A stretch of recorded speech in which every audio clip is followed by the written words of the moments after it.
नंतर ऑक्टोबरमध्ये थेट त्यांना पुढे अभ्यासक्रमाचा हे वेळ लावली आणि अशातच पुन्हा दिवाळी आणि परत परीक्षा येतात। अशा पद्धतीने हे सगळं नाही, मग एक त्यांनी ठरवून द्यावं की आम्ही आता दिवाळीनंतरच सगळे कॉलेजेस सुरू करू। कारण हे असं जर चालणार असेल तर कसं चालेल हो? म्हणजे तुम्ही पाहताय विद्यार्थ्यांनी अभ्यास करायचा, काही काही विद्यार्थी तर एवढे टेन्शन घेतात की झोपत नाहीत रात्री आणि अभ्यास करतात। आता सगळ्यांचे गुणगौरव सोहळे पण पार पडलेत, सगळ्या राजकीय पक्षांनी केलेले आहेत, कोणाला 95%, कोणाला 98%।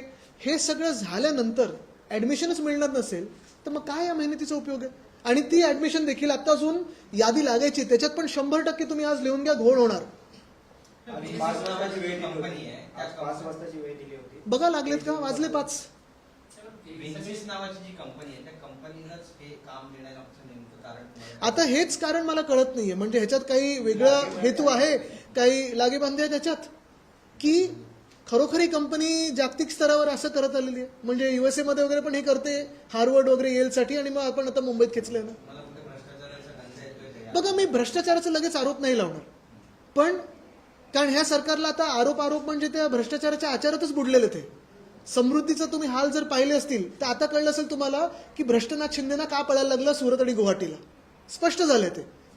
पण अकार्यक्षम मंत्री, कोलेशन धर्म म्हणून तुम्ही पाळत आहात आणि तुमचे हात बांधलेले आहेत की काय? कारण फडणवीस साहेब जे आम्हाला आठवत होते, आमच्या काळी जे मुख्यमंत्री होते तेव्हा क्षमता, एफिशियन्सी वगैरे हे सगळं पाहून कदाचित काम करायचे।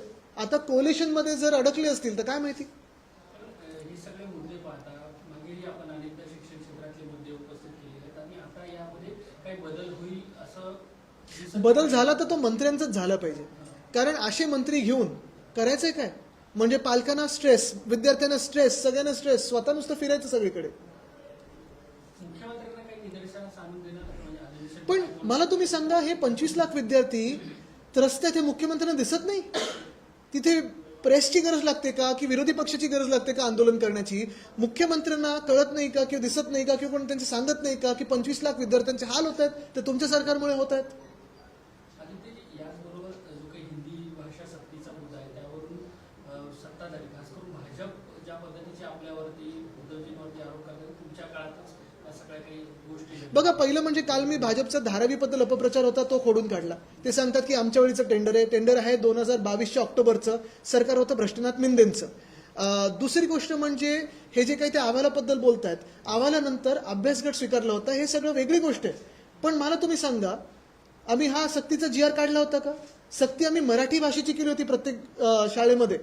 आज मुंबई महानगरपालिकेत IB असेल, IGC असेल, ICSE असेल, CBSE असेल, SEC सोबत जेव्हा आम्ही आणलं तेव्हा सक्ती आम्ही मराठी भाषेची केली होती। ही जी हिंदी भाषा लादण्याचं किंवा तिसरी भाषा लादण्याचं जे काम आहे, GR कोणाचं आहे? आणि जे आत्ता आमच्यावर आरोप करतात ते काय घेतात, कुठच्या नशेत आहेत की अजून झोप उडाली नाहीये, पण गेल्या 3 वर्षामध्ये 2 मुख्यमंत्री वेगळे झालेत, सरकारमध्ये ते स्वतः बसलेत, पण आरोप आमच्यावर करतात। नशीब नेहरूंवर पोचले नाहीत ते किंवा मकवलेवर पोचले नाहीत, तर 1858 मध्ये मकवलेनीच हे लिहून दिलं होतं सांगतील आणि अपप्रचार करतील। हे स्टँडर्ड असेल किंवा ह्या सगळा हा अहवाल असेल तो उद्या भाजप स्वतः जाणार आहे तुमच्या विरोधात। चांगलं आहे, पण काय स्वतःच्या सरकारच्या विरुद्ध तुम्ही आंदोलन करताय की फडणवीस साहेबांच्या विरुद्ध आंदोलन करताय? कदाचित हे नाहीये ना की भाजपमध्ये अंतर्गत वाद आहेत, कारण ते पण आहेत, ते दिसत आहेत आपल्याला। काही दुसरे कोण मंत्री आहेत का असे ज्यांना फडणवीस साहेबांची जागा पाहिजे? हेही असू शकतं। आणि म्हणून मी जे पहिलं सांगितलं ना, मी आणि म्हणून बोललो नाहीये, तर मी जे सांगतोय ना की GR ची तारीख काय, परवा GR काढलाय त्या सक्तीचा।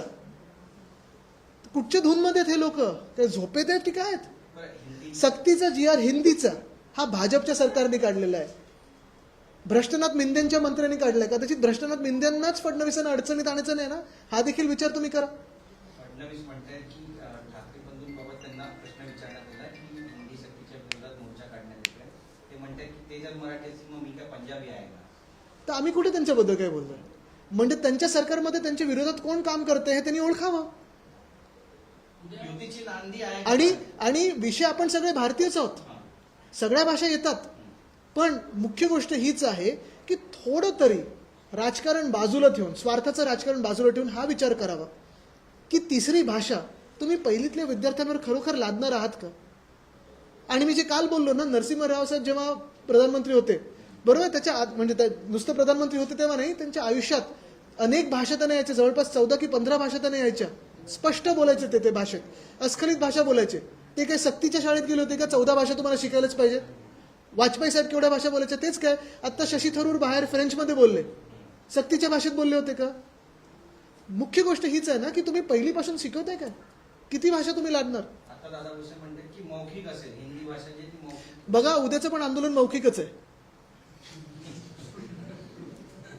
ते त्याच्या पुढचं होऊ नका देऊ. 5 तारखेला जे आंदोलन होते त्यामध्ये शरद पवारांनी पाठिंबा दिलेलाच आहे, कार्यकर्त्यांना आव्हान दिले, मात्र काँग्रेस येणार नाहीये त्यांनी स्पष्ट केलंय.